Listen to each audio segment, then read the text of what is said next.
Headlines. తెలుగువారు ప్రపంచవ్యాప్తంగా ఉండటానికి ఏపీ సీఎం చంద్రబాబే కారణమని ఉప ముఖ్యమంత్రి పవన్ కళ్యాణ్ అన్నారు. శాసనసభ సమావేశాల్లో ఆయన మాట్లాడుతూ గత వైసీపీ ప్రభుత్వం ఆయనపై అక్రమ కేసులు పెట్టి జైల్లో వేసి ఇబ్బంది పెట్టిందని మండిపడ్డారు. గత ప్రభుత్వం ఆర్థిక వ్యవస్థను నిర్వీర్యం చేసిందన్నారు. గత ప్రభుత్వం ఏపీని అన్ని రంగాల్లో వెనక్కు తీసుకెళ్లిందని ఆరోపించారు.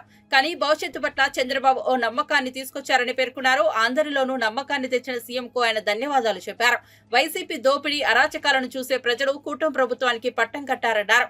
150 రోజుల కూటమి ప్రభుత్వ పాలనలో పూర్తిగా సంతృప్తి చెందామన్నారు. రాష్ట్రం సంపూర్ణ అభివృద్ధి దిశగా వెళ్తోందని పూర్తిగా విశ్వసిస్తున్నట్లు చెప్పారు. ఏ విధంగా దీన్ని రాష్ట్రాన్ని తిరిగి గాడిలో పెట్టాలి అని ప్రతి ఒక్కరి ఆకాంక్ష అధ్యక్ష. ఆ సమయంలో 3 సార్లు ముఖ్యమంత్రిగా చేసి ఈ రోజున భారతదేశంలో తెలుగువారు భారతీయులు ఎక్కడున్నా సరే దాంట్లో దాదాపు సగం వంతు తెలుగువారే ఉండటానికి ముఖ్య కారకులు. నాలెడ్జ్ ఎకానమీ అనేది ప్రాతిపాదిక చేసుకుని దాన్ని దేశమంతా విస్తరించిన ఒక విజనరీ.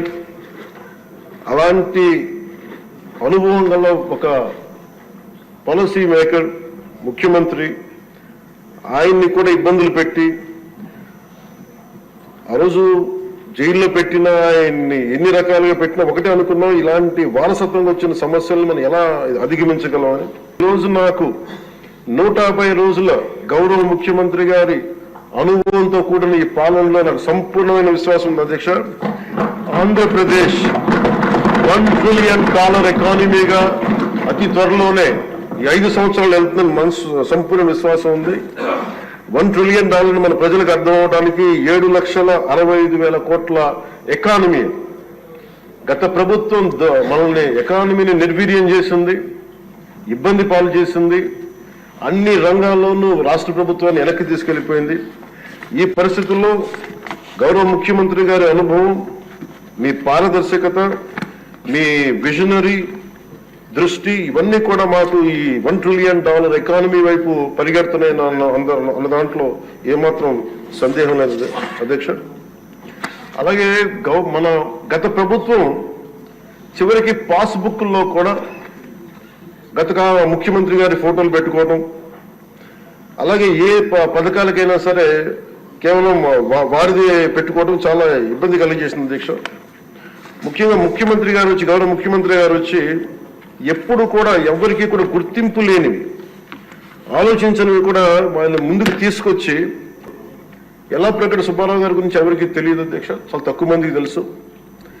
వారి పేరుని నేను ఒక మాట ప్రస్తావించగానే ఆయన దృష్టికి తీసుకురాగానే ఆయనకి పేరు పెట్టడం ఆయన దార్శనికతకి చాలా అర్థం పడుతుంది అధ్యక్ష. Leadership ability. ఒక క్రైసిస్ వచ్చినప్పుడు ఒక నాయకుడు ఎలా ఉండాలి, ఒక వరదలు వచ్చినప్పుడు ఎలా ఉన్నారనేది మనకి విజయవాడ బొడుమేరు వరదలప్పుడు అసలు ఆయన చూపించిన నాయకత్వ పటిమ ఇవన్నీ చాలా ఆదర్శనీయం అధ్యక్ష. మేము వెళ్ళి కాళ్ళు మన చొక్కా మడిచి ఆయన దిగి బురదలో నడిచి దిగి ఆయనకి అవసరం లేదు, ఆయన చేయించవచ్చు. ఒక కమాండ్ సెంటర్లో కూర్చొని చేయగలిగే సత్తా ఉండి కూడా మా అందరికీ ధైర్యం నింపడానికి, మా అందరికీ భరోసా నింపడానికి, ప్రజలకు ఆ భరోసా ఇవ్వడానికి ఆయన నడిపించిన తీరు యంత్రాంగాన్ని చాలా అభినందనీయం అధ్యక్ష. ఇవన్నీ కూడా మేము ఆయన ఏ కళనైతే కన్నారో ఆ కళను నెరవేర్చడానికి, పూర్తి చేయడానికి మేమందరం సంసిద్ధంగా ఉన్నామని తెలియజేసుకుంటూ, మీరు 5 సంవత్సరాలు కాదు గౌరవ ముఖ్యమంత్రి గారు తెలియజేసిన అధ్యక్ష, మీరు ఇంకొక దశాబ్దం కూడా ఈ రాష్ట్రానికి ముఖ్యమంత్రిగా కొనసాగుతూ ఉంటామని తెలియజేస్తున్నారు. మీరు ఇదే స్ఫూర్తిని కొనసాగించాలని, ఇదే మీ ప్రతిభా పాఠవాలను చూపించాలని మనస్ఫూర్తిగా మేము కోరుకుంటూ గౌరవ సభ్యులందరికీ, సభాపతి గారికి మనస్ఫూర్తిగా ధన్యవాదాలు తెలుపుకుని సెలవు తీసుకుంటాం. వేములవాడలో 679 కోట్ల అభివృద్ధి పనులకు శంకుస్థాపన ప్రారంభోత్సవం చేశారు ముఖ్యమంత్రి రేవంత్ రెడ్డి. పలువురు మంత్రులు 236 కోట్లతో మిడ్ మానేరు రిజర్వాయర్ భూ నిర్వాసితులకు 4696 ఇందిరమ్మ ఇండ్ల నిర్మాణానికి శంకుస్థాపన, 166 కోట్లతో ప్రభుత్వ వైద్య కళాశాల ప్లాస్టర్ బాక్ నిర్మాణ పనులకు శంకుస్థాపన, 50 కోట్లతో వేములవాడ పట్టణంలో నూలు డిపో నిర్మాణం, 47,85,00,000తో మూలవాగు నుంచి రాజన ఆలయం వరకు రోడ్ల విస్తరణ పనులకు శంకుస్థాపన, 42 కోట్లతో రుద్రంగి మండలంలో అడ్వాన్స్ టెక్నికల్ సెంటర్ నిర్మాణానికి శంకుస్థాపన చేశారు. అలాగే 28 కోట్లతో నిర్మించిన జిల్లా పోలీస్ కార్యాలయం ప్రారంభోత్సవం చేశారు. జిల్లా ప్రజలకు నేను ఒక మాట ఇవ్వదలుచుకున్నా, 100% ఈ నవంబర్ 30 తారీఖు లోపల మళ్ళీ ఉత్తమ్ కుమార్ రెడ్డి గారు మీ జిల్లాకు వచ్చి ఈ జిల్లాలో ఉన్న సాగునీటి ప్రాజెక్టులు అసంపూర్తిగా ఉన్న వాటిని అన్నిటిని సమీక్షించి ఎంత కాలంలో పూర్తయితాయి, ఎంత నిధులు కావాలి, మన ప్రభుత్వం ఆ ప్రాజెక్టులను ఎలా పూర్తి చేస్తుందో పెద్దలు ఉత్తమ్ కుమార్ రెడ్డి గారు మీ ఎమ్మెల్యేల సలహాలు సూచనలు తీసుకొని తప్పకుండా ప్రాజెక్టులను పూర్తి చేయడం జరుగుతుంది అని చెప్పి నేను ఈ వేదిక మీద నుంచి చెప్పదలుచుకున్నా. అదేవిధంగా మిత్రులారా, కరీంనగర్ జిల్లా గురించి నేను కొత్తగా చెప్పాల్సిన పని లేదు. ఆనాడు ఈ దేశానికి దిశ నిర్దేశం సూచించిన పివి నరసింహారావు గారు మంతని శాసనసభ నియోజకవర్గం నుంచి గ్రామ స్థాయి నుంచి ఢిల్లీ వరకు నాయకత్వాన్ని అందించి పరిపాలన అంటే ఇట్లా ఉండాలి, తెలంగాణ బిడ్డ పరిపాలన చేస్తే ప్రపంచమే ఆశ్చర్యపోయే విధంగా అబ్బురపడే విధంగా దేశాన్ని అభివృద్ధి పదం వైపు నడిపిస్తాడని చెప్పిన పివి నరసింహారావు మీ బిడ్డ, కరీంనగర్ బిడ్డ అని చెప్పి ఈ సందర్భంగా మనం గుర్తు చేసుకోవాలి. వారే కాదు, పెద్దలు చొక్కారావు గారు కావచ్చు, సత్యనారాయణరావు గారు కావచ్చు, ఇలా చెప్పుకుంటూ వెళ్తే ఈ కరీంనగర్ జిల్లా నాయకత్వాన్ని అందించిన జిల్లా. ఈ కరీంనగర్ జిల్లా రైతాంగానికి సమస్యలు వచ్చినా, నిరుద్యోగ యువతకు బాధ కలిగినా ఈ కరీంనగర్ జిల్లా నుంచే ఉద్యమాలు మొదలైనవి. ఈ కరీంనగర్ జిల్లా ఉద్యమాలకు ఎప్పుడు నాయకత్వం వహించింది. సిరిసిల్ల జగిత్యాల రైతాంగ పోరాటాలు ఈ రాష్ట్రం, ఈ ప్రజలు ఎప్పుడు మర్చిపోలే. రైతులకు సమస్య వచ్చినప్పుడు ఈ ప్రాంతంలో రైతాంగ పోరాటాలను మనం కళ్ళతో చూసినాం. అదే కాదు, తెలంగాణ రాష్ట్రం కావాలి, తెలంగాణ రాష్ట్రం కళ నెరవేరాలి అని ఈ ప్రాంతంలో లేచిన ఉవ్వెత్తున ఉద్యమాన్ని ఆనాడు 2004 సంవత్సరంలో శ్రీమతి సోనియా గాంధీ గారు ఇదే కరీంనగర్ గడ్డ మీద నుంచి మీకు మాట ఇచ్చిండ్రు. మీ మనసులో ఉన్న కోరిక, ఈ తెలంగాణ ప్రజల ఆకాంక్ష నాకు తెలుసు, తప్పకుండా నెరవేరుతుంది అని చెప్పి శ్రీమతి సోనియా గాంధీ గారు ఈ కరీంనగర్ గడ్డ మీద నుంచే 4 కోట్ల ప్రజలకు మాట ఇవ్వడం జరిగింది.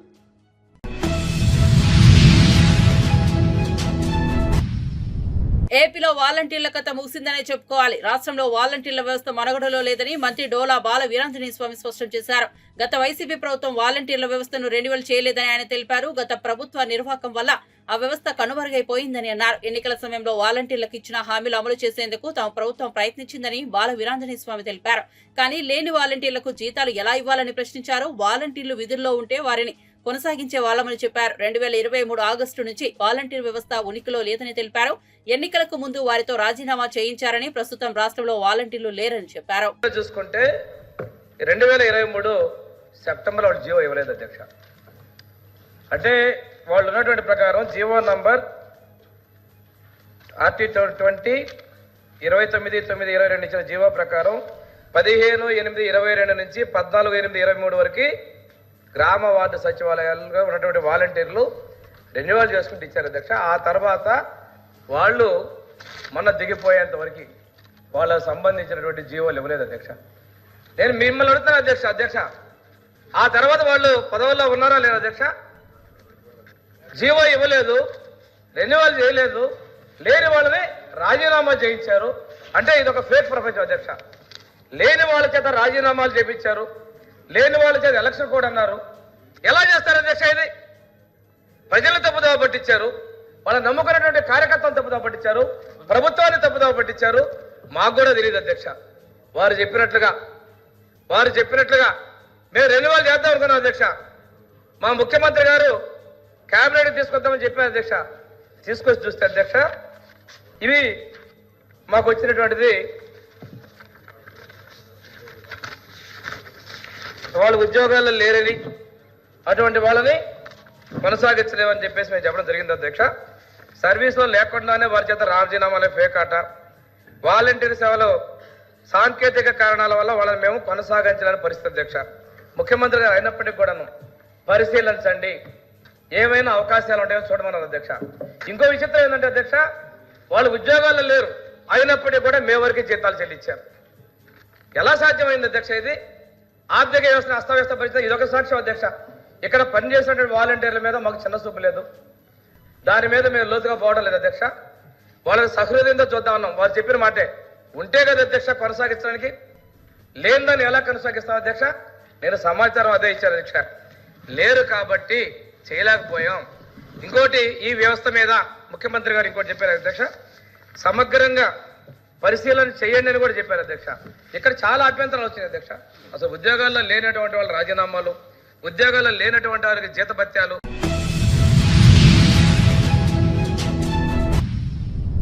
తెలంగాణ ముఖ్యమంత్రి రేవంత్ రెడ్డి తన సొంత నియోజకవర్గంలో ఈసారి గెలిచే పరిస్థితి లేదని బీజేపీ శాసనసభాపక్ష నేత ఐలేటి మహేశ్వర్ రెడ్డి జోషన్ చెప్పారు. రేవంత్ రెడ్డికి దమ్ముంటే రాజీనామా చేసి సొంత నియోజకవర్గంలో పోటీ చేయాలని సవాల్ చేశారు.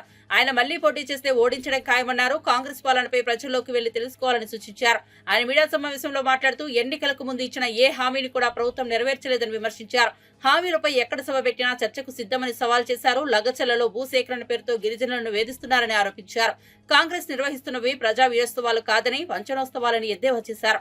హామీలు నెరవేర్చని రేవంత్ రెడ్డి ఏ ముఖంతో విజయోత్సవాలు నిర్వహిస్తున్నారో చెప్పాలన్నారు. ఒక అసమర్థుడు ముఖ్యమంత్రి అయితే రాష్ట్ర ఆర్థిక పరిస్థితి ఏ విధంగా దెబ్బతింటుందో ఇందుకు రేవంత్ రెడ్డి ఉదాహరణ అన్నారు. ముఖ్యమంత్రి కాగానే మొదటి సంతకం ఈ 6 గ్యారంటీల మీద పెడితివి. నువ్వు మొదటి సంతకం 6 గ్యారంటీల మీద పెట్టి ఆ రోజు క్యాబినెట్లో నిర్ణయించి మీరు దీనికి చట్టబద్ధత కల్పిస్తా అని చెప్పి ప్రగల్భాలు పలికినావు కదా. సంవత్సరం గడుస్తున్న చట్టబద్ధత కూడా ఇవ్వలేనటువంటి అసమర్థుడు కాదా నువ్వు? ఈరోజు 6 గ్యారంటీల్లో ఒక గ్యారంటీ కూడా అమలు చేయలేనటువంటి అసమర్థుడిగా మిగిలిపోలేదా నువ్వు?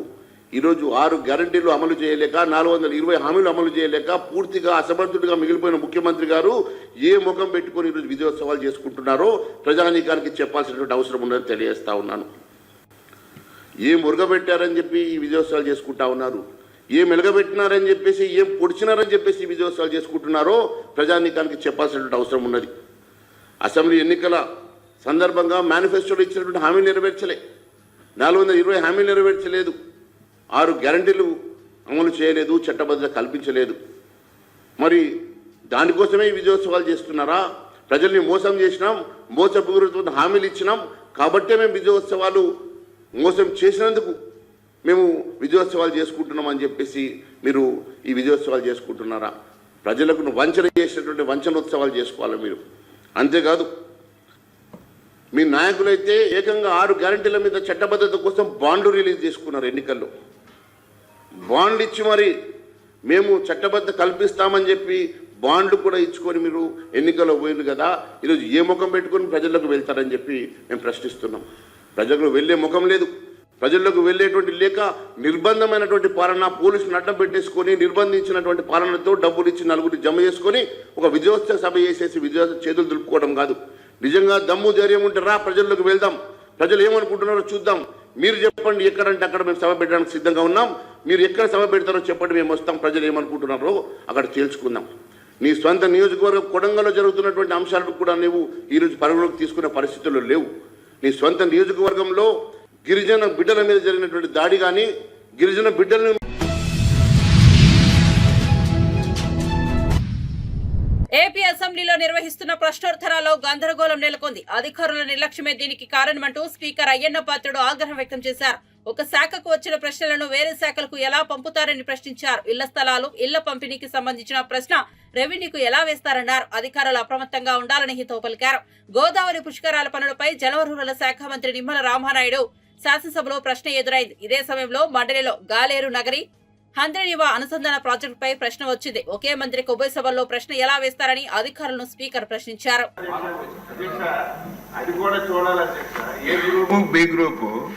ఏ గ్రూప్ లో ఉన్న వాళ్ళకి బి గ్రూప్ లో అది రిపీట్ అవ్వకూడదు. ఎందుకు వచ్చిందో అది లక్ష్మీనాయుడు గారు, మన అసెంబ్లీలో వచ్చిన క్వశ్చన్ కౌన్సిల్ రాకూడదు. ఈవేళ అధ్యక్ష సెకండ్ డే రావాలి. ఈవేళ రామానాయుడు గారి గ్రూపు కౌన్సిల్ లో ఉండాలి. ఇక్కడ ఎలా వచ్చింది క్వశ్చన్ అంటున్నాను. కొంచెం సెక్రటరీ గారు చూసుకోవాలి. సెక్రటరీ గారు కాదు, అన్ని కూడా స్పీకర్ గారు సెక్రటరీ మీద మాట్లాడతారు. ఒక్క నిమిషం కూర్చొని చెప్తాను, చదువుతా. అసెంబ్లీ పంపిన ప్రశ్నలు కొన్ని శాఖల అధికారులు నోటీస్ పాయింట్ అనాలోచితంగా వేరే శాఖలకు వాళ్ళే పంపించుకుంటున్నారు. ఈ రోజు కూడా వచ్చింది ప్రాబ్లం. రెవెన్యూ దాంట్లో ఉదాహరణకి ఈరోజు 142 నెంబర్ ప్రశ్న గృహ నిర్మాణ శాఖ పంపిన అధికారులు దాన్ని రెవెన్యూ శాఖ పంపించారు. ఎట్లా పంపిస్తారండి? దాంట్లో హెడ్డింగ్ ఏం ఇచ్చారు అధ్యక్ష, ఇళ్ల స్థలాల పంపిణీలో అవకతవకని హెడ్డింగ్ ఇచ్చారు అధ్యక్ష. క్వశ్చన్ లో మాత్రం బాడీలో మాత్రం ఎక్కువ హౌసెస్ గురించి ప్రశ్నలు అడిగారు, బట్ క్వశ్చన్ హెడ్డింగ్ మాత్రం ఇళ్ల స్థలాల పంపిణీలో అవకతవకలు. అంటే నేను కామెంట్ చేయట్లేదు సార్, ఇటువంటి పొరపాట్లు జరగకుండా చూడమంటున్నాను నేను. సార్ మీరు వెళ్ళి పోస్ట్ పోన్ చేయమని పోస్ట్ చేస్తారు, వెళ్ళి ఆన్సర్ ఇచ్చి వస్తారా, ముందు ఇచ్చేయమంటారా, మరి ఆ మంత్రి గారు ఒప్పుకుంటారా?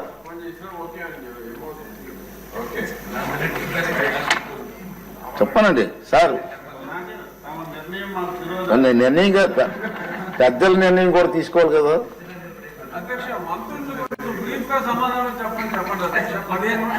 మంత్రులు బాగా చెప్తున్నారండి, మీ సభ్యులే క్వశ్చన్లు ఎక్కువైపోతున్నాయి. సిగ్నేచర్ పెట్టిన వాళ్ళకే అవకాశం ఇస్తామన్న డెసిషన్ తీసుకుందాం. సార్ క్వశ్చన్ నెంబర్ రామనాయుడు గారు.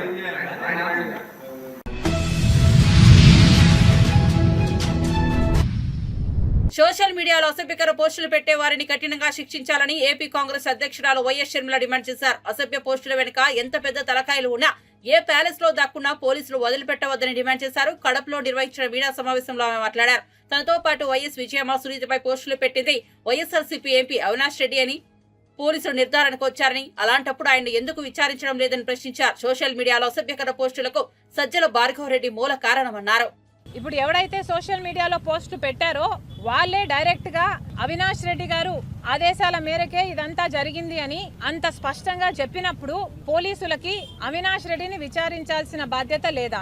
అవినాష్ రెడ్డిని ఎందుకు అదుపులోకి తీసుకోలేదు, ఎందుకు విచారణ చేయడం లేదో పోలీసులు సమాధానం చెప్పాలి. సోషల్ మీడియాలో అసభ్యకరంగా, అవమానకరంగా, చాలా నీచంగా, చాలా ఘోరంగా, ఇంత దిగజారుడు రాజకీయాలు ఎక్కడా లేని విధంగా అంతగా సోషల్ మీడియాలో ఒక నన్ను, అమ్మను, సునీతనే కాదు ఎంతో మంది ఇతర రాజకీయ నాయకుల వాళ్ళ ఇళ్లలో ఉన్న ఆడవాళ్లను కూడా అంత నీచంగా మాట్లాడితే మరి పోలీసులు ఈ చిన్న చిన్న వాళ్ళని మాత్రమే బాధ్యులను చేస్తారా? నిజానికి చేస్తుంది వీళ్ళైనా, ఈ చిన్న వాళ్ళైనా చేయిస్తున్నది ఎవరు అన్నది తెలుసుకోవాల్సిన అవసరం లేదా? సజ్జల భార్గవ్ అనేవాడు ఈ మొత్తం సోషల్ మీడియా అంతటికీ కూడా ఈ టీం హెడ్ అన్నది అందరికీ తెలిసిన వాస్తవం. మరి సజ్జల భార్గవ్ ని ఎందుకు అరెస్ట్ చేయడం లేదు? అవినాష్ రెడ్డి గారి పేరు ఒకరు తీస్తే కూడా ఎందుకు అరెస్ట్ లేవు?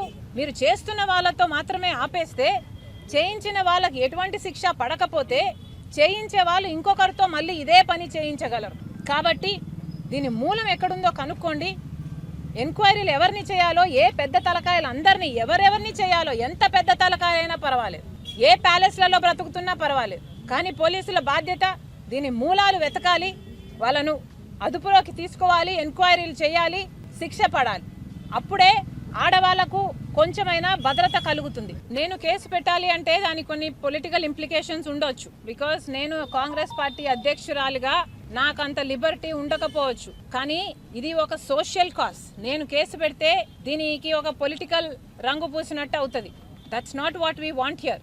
I want the police to take this up as a social cause. నేను కేసు పెట్టినా పెట్టకపోయినా బాధితులు వీళ్ళు, చేయించిన వాళ్ళు వీళ్ళు అని తెలిసినప్పుడు దయచేసి యాక్షన్ తీసుకోండి. మాలాంటి వాళ్ళకు మళ్ళీ కాన్ఫిడెన్స్ దయచేయండి. రాజకీయాలు చేయడము is not an easy thing for women. మీరు ఇలాంటివి చేస్తే అసలు రాజకీయాల్లోకి రావడానికే భయపడతారు కదా.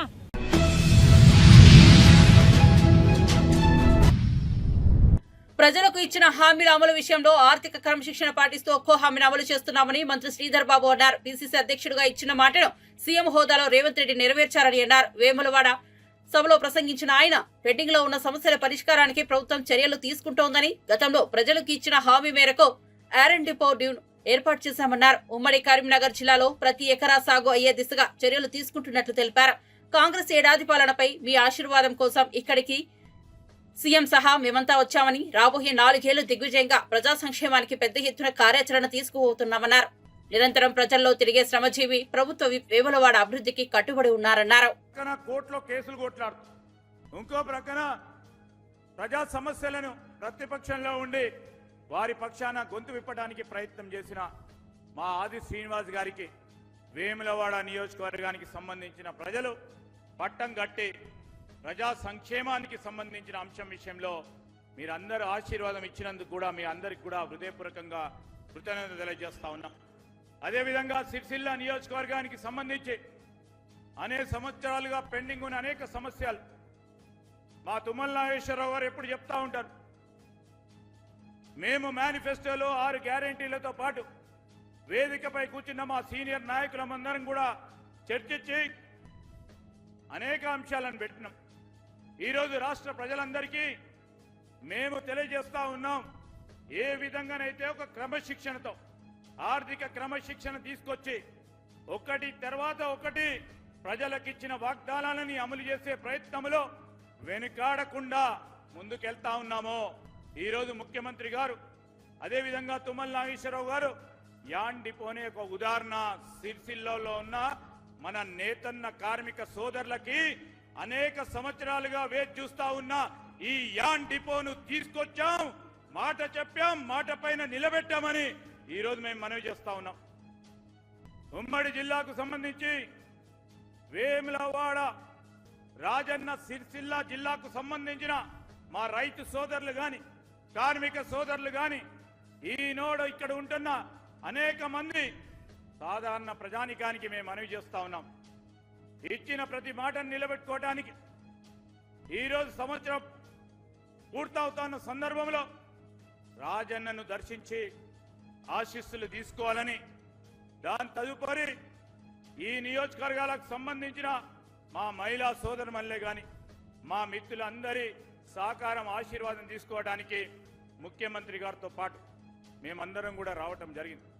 ఇంకా రాబోయే 4 సంవత్సరాలు దిగ్విజయంగా ప్రజా సంక్షేమానికి, అభివృద్ధికి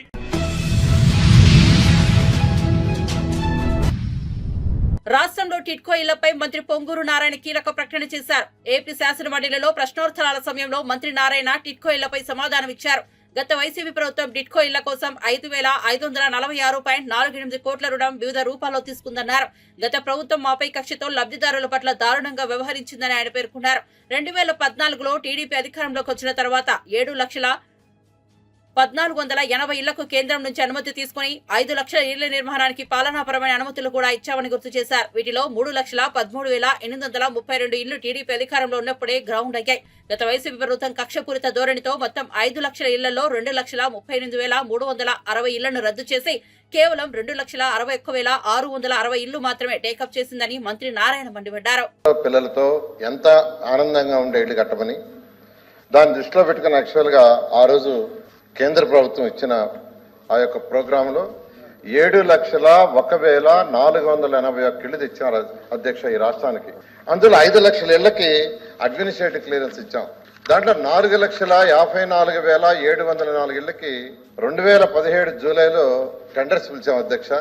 3,13,832 ఇళ్లు యాక్చువల్ గ్రౌండ్ అయినాయి అధ్యక్ష. ఇందులో 3 రకాల ఇళ్లు, 300 చదరపు అడుగులు, బెడ్రూమ్ కొద్దిగా పెద్దగా ఉండే 365 చదరపు అడుగులు, కొందరు డబుల్ బెడ్రూమ్ కట్టండి మేము కొంత కట్టుకుంటామంటే మొత్తం ప్రాజెక్ట్ కాస్ట్ 38,265 కోట్ల అధ్యక్ష. అందులో కేంద్ర ప్రభుత్వం 7,500 కోట్లు ఇస్తుంది, రాష్ట్ర ప్రభుత్వం 13,035.88 క్రోర్స్ ఇస్తుంది. బెనిఫిషియర్స్ దగ్గర 17,730 కోట్ల లెక్కన దీన్ని డిజైన్ చేయడం జరిగింది అధ్యక్ష. అయితే గత ప్రభుత్వం వైసీపీ ప్రభుత్వం ఎందుకు చేసిందో తెలియదు, మా మీద ఖర్చు చేసిందో ఉన్న ఏదైతే శాంక్షన్ చేసిన వాటిల్లో 2,38,360 ఇళ్లు క్యాన్సిల్ చేశారు అధ్యక్ష.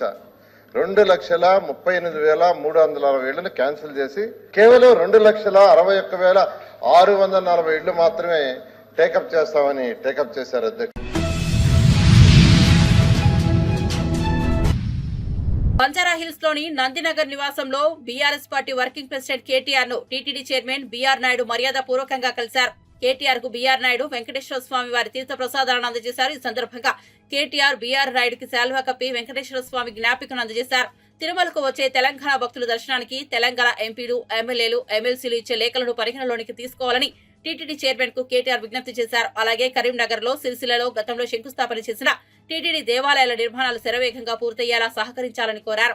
తెలంగాణ వ్యాప్తంగా ఎన్నో ప్రసిద్ధి చెందిన ఆలయాలు ఉన్నాయని వాటి అభివృద్ధికి టీటీడీ తరపున తోడ్పాటు అందించాలని కోరారు.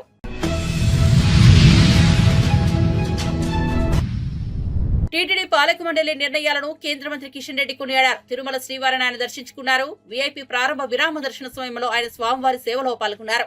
దర్శనం అనంతరం కిషన్ రెడ్డి మీడియాతో మాట్లాడారు. తిరుమలలో రాజకీయ వ్యాఖ్యలు నిషేధిస్తూ టీటీడీ బోర్డు తీసుకున్న నిర్ణయం అభినందనీయమన్నారు. తిరుమలలో అన్యమత ఉద్యోగుల తొలగింపు నిర్ణయాన్ని స్వాగతిస్తున్నట్లు చెప్పారు.